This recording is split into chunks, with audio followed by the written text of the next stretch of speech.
Albo yesterday wanting to get rid of all of the guns, get everybody to hand them back. He's been talking about this national register for a while, and you wonder if this is a way for him to try and, I guess, rekindle that flame. What are your thoughts as far as gun reforms, particularly farmers that need more than one rifle or whatever for their jobs?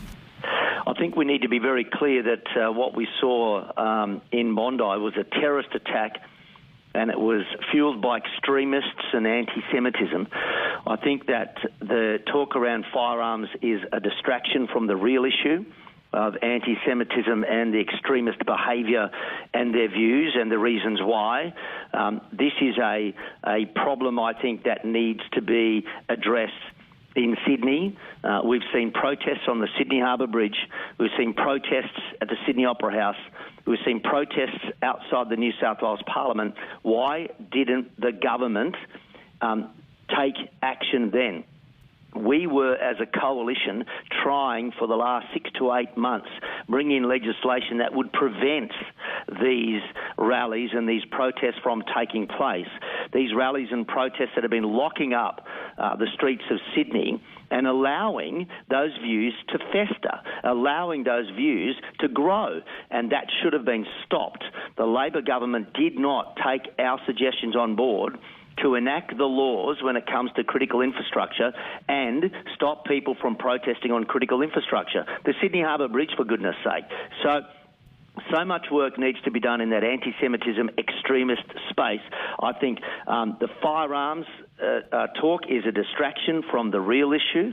We need to be completely aware that firearms are a tool of trade for farmers across rural and regional New South Wales, and there's an immense difference between our farmers and primary producers holding licences for their work and those extremist terrorists that did what they did on Saturday evening. You can speak on this one, and I know that you're very for the immigration community in our areas and what they bring to our regional areas as far as employees and new businesses and whatnot. Do you think the laws have been, the lines have been blurred in the last couple of days between extremists and mass immigration?